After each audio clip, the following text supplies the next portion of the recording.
Hey, what's up, guys? Today I'm bringing you a tier list for post a Banlist announcement, I guess. Yeah, I'll get straight into it. This is going to be the tier list with the format for Justice Hunters. So current format plus Yummy plus Jikotel plus K9. So I'll start with Orcus. I'll put Orcus in lackluster. Obviously Orcus did well. It won the MAWCQ, but I think it was a little bit of overperformance. Also, I think there are a couple things which makes the deck like just worse going to the new format. I think the Yummy matchup is actually just straight up terrible. Like that matchup is like really bad. Like I don't think Orcus can really go second at all versus that deck. All the little interaction is just so good against you. Even like the lollipop like Graveyard Shuffle or Graveyard Banish is nice as well. You know, it's just super hard. Also, Fiendship cards I think do get a lot worse. Because of the Azuna. And Azuna is just, in general, even the versus Orcus cards, Azuna is a really, really good versus deck. Being able to Azuna and to, like, just take up a, just take a Link 2 of, like, a Nash Knight, I think it's, like, crazy. So I think it has a lot of value, or, like, booking an important, like, guy. So I think Orcus is a bit lackluster, but it's not, like, a terrible deck by any means. Dragotel, I'll put Dragotel in solid. The thing about Dragotel that makes it not top tier is that well, number one, it's not going to see that much play, so it won't be a deck to beat because of that. But also, Dragotel's engine is not that, doesn't have a high ceiling. And for some matchups, your end board is like fine, but for other matchups, your end board is like actually beatable with engine. Which is funny. And against like, so we've seen some people in the TCG trying engines like Dragon Maid to increase the ceiling. And I feel like that, for example, the Dragon Maid engine, that just adds a bunch of issues to the deck. I'm not even sure it's better than some of the other options. So I think it's a little bit rusty to Jikoto play right now. The deck's still solid. You can play a lot of non-engine, which is cool. Versus some decks, the end board's pretty decent. It's pretty good versus like most hand traps. Like you kind of need specific hand traps to be good against the deck. I mean, like Imperm is like solid sometimes, but like other times you just completely blank it. So they don't really have silver, but like hand trap against the deck, which is pretty cool. Like, at least like not a card that would see play in this format. Retaliating Fee is pretty good against Pure, but you're not really going to be able to fit Retaliating Fee in your deck when like you have to play Lancia. So I think Dragotel is probably in like the solid category. Gem Knight, I'll put Gem Knight in lackluster as well. I know going second Gem Knight popped off really hard, but I feel like the deck is also a bit lackluster, like Orcus. I think it's just hard to pick a lot of like good non-engine that's like going second. That's like good when like the format is so wide open. Also, I think the Vanquishful K9 matchup, which I'm gonna be honest, I have not played a ton, is not very good at all. I think it's very easy. It's very hard for you to like. The matchup just seems really, really rough. So I'm not. Yeah, I feel the deck's a little bit lackluster because of that. Also, if people know how to interact with the deck, I think the deck loses a little bit of power. I'm not saying it becomes like terrible, but it loses power. And then as for like the going first versions, I think Fiend's cards are just like really, really bad right now because of Azuna. So yeah. Yummy, I'll put Yummy in a deck to beat. The first deck to beat. Yummy is really, really good. I mean, to talk about some of the strengths of Yummy, you can play a lot of non-engine. The engine is just pretty good against like all hand traps, to be honest. The half board it makes versus like cards like Fualos and stuff like that is like really, really good. Like you have like multiple interactions. Like if you get Fluid, you can get one draw and then like a Book of Moon, like multiple pops, like quick play surprise, like your end board versus like those like Fluid, like your half board is really, really good. I think Yummy is just a really solid deck overall. In terms of weaknesses of the deck, there are some cards that are really strong against the deck, like Super Poly. I mean, you have some lines to play on Super Poly, but like I'm gonna be honest, they're kind of scuffed, and you probably still lose those games. Yeah, Yummy's just really solid overall. It's yummy. I guess another weakness is that I think the Mitzugi matchup is not great. It's a little bit hard to go second against like Murakumo sometimes, but you do a lot of non-engine to help with that. In cards like Thrust, you get board wiped out of Beating School, stuff like that, so it's not the end of the world, I don't think. I guess another weakness, the deck kind of lacks removal sometimes, so if you're playing against like Mitsugi, you may put a lot of big bodies on board, it might be a little bit hard to deal with that, but Yummy's really solid. Punk, I'm gonna put Punk in lackluster. I know people, Punk didn't do that well at the MAWCQ. I mean, it did whatever, like one top in top 32. I still think Punk is probably the best Battle of Legends deck, but I know a lot of people disagree. Maybe so the deck is Flua. I'm not gonna talk about like too much about this deck, 'cause I already talked about it before. Yeah. Fiend Smith Primate. I'm only gonna talk about like newer stuff a lot. Phoenix and Primate, the deck is mid. Yeah, it's not that great. Vanquish Soul is a deck to beat in my opinion. Obviously we get new K9 support, which is really amazing. Even though you arguably don't need to play that many K9 cards, I think even just playing like Azuna is like strong enough. Azuna, because Azuna is just like a crazy hand trap. Not against Yummy, but against all the other decks, Azuna's gonna be really good. Yeah, Vanquish Soul is just like solid overall. I think it's a really nice deck. The next deck is Crystron K9. This is what this is. I think this deck is solid. I think it's better than regular Crystron for a couple of reasons. Number one, so before I talked about one of my issues with Crystron was that I didn't have good consistency. Like you had enough consistent cards to like be able to like play consistently, but like you didn't have enough good starters, right? Like Inclusion's like a really good starter, but you didn't have that many copies of Inclusion, right? Like once you get past like your 1-card combos, like some of your 2-card combos are kind of sus. I think the K9 cards help with the consistency. It makes the deck better versus cards like Lancia. You know, it's just overall really solid. It just obviously helps the end board, which is not a big thing you needed, but I mean it helps. So I think the K9 Crystron version is really solid. I'm a big fan.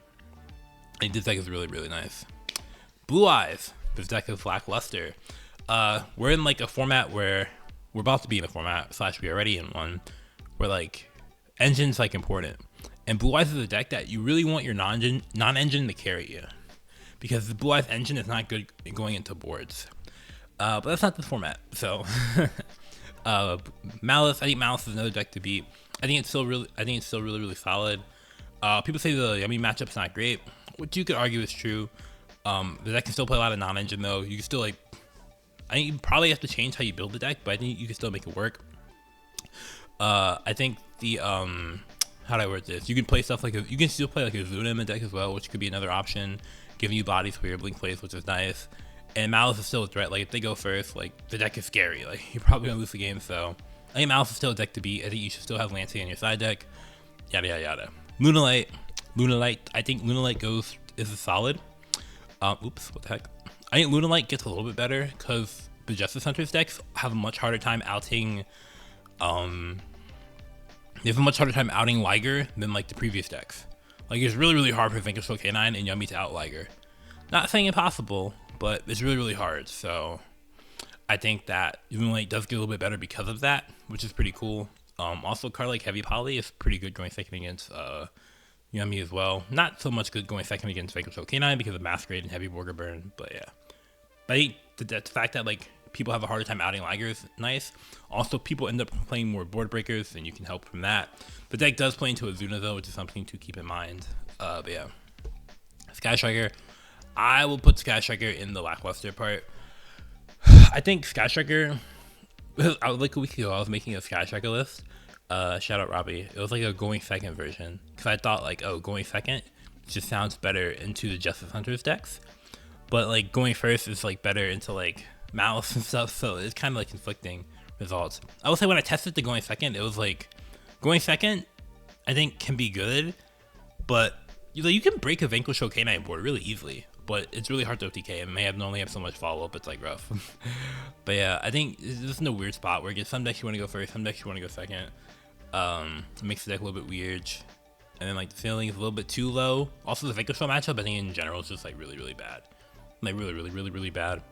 So when Vanquish Soul is going to be one of the most represented decks, it's hard for me to put Sky Striker up high. Live from Fiendsmith, I'll put this in lackluster. Mitzugi, Fiendsmith. Mitsugi is weird because like going second to Mitsugi cards get worse because of Ripper, but Mitsugi is pretty decent into the deck, the Yummy deck. I kind of want to put it at the top of lackluster. You could argue it's like solid. I'll just put it in the solid tier for now. Memento will go into the solid tier. You have to worry about Azuna though. Azuna's another live hand trap against the deck, but you know, I think Memento is still like, in general, it's just like always a threat, right?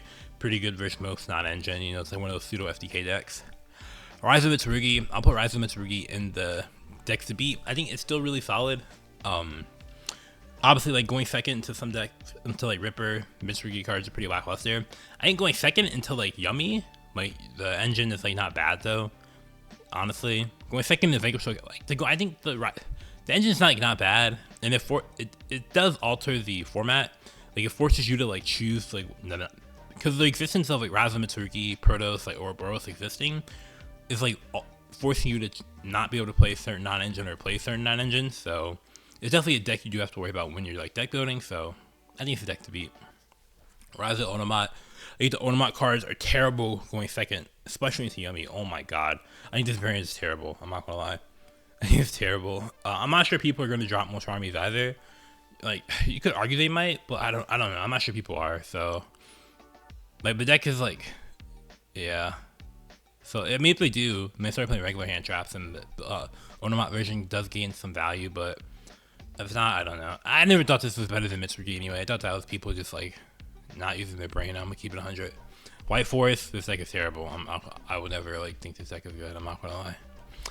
Krishan put this in lackluster. Rysville Heraldic. I'll put it top of lackluster. Neptibus, Mermail, Mermail's interesting. Azuna's a live card for that deck, which is pretty interesting. Although if you Azuna, that makes like the Nep the Prince live, which is something to keep in mind. Like not the Prince, the Rumbling Poseidra. You can like make that live turn 1 to like bounce the opponent's card and then Foolish Burial. Although you can't target their XYZ and make off Lupus, right? I think that would make like Valon. I could see. I think I'll put it still around like solid. I'll just put it still around solid. It's like weird. Maybe Joel might see less play because it's not good against Yummy. That would help the deck a bit, which is cool. Can the deck go second? I think going second versus Yummy is potentially possible. It's really weird though because Arclight kind of like vores you. Not vores, but it's really good. But yeah, so I can see either. I can see the deck being around solid. And then Pure Mitsugi. I think it's still a bit lacking. I think Pure Mitsugi mainly how do I work this? Pure Mitsugi mainly gains value when like, you know, you're really good against like all the non-engine. I'm not sure if the non-engine is going to say the exact same. I think people will probably still play Charmies. I don't know if people are still going to play Joel. I mean, they might, but it's like weird. So for now, I'll put it in like top of lackluster, but this is a deck that could easily be like solid depending on like the pick of the format, to be honest. I mean, and like I mentioned, like the Mitsugi cards are not bad until Yummy cards, but yeah. But anywho, that was it from my tier list. Normally I like think about my reasonings before the video, so like I have like better like thought processes going on. This one I kind of just went in raw. Pause. So it was like a little, my thoughts were like kind of all over the place, so a little lazy, but it'd be like that sometimes. But yeah, hope you enjoyed the video, and if you did, make sure to like and subscribe. Take care.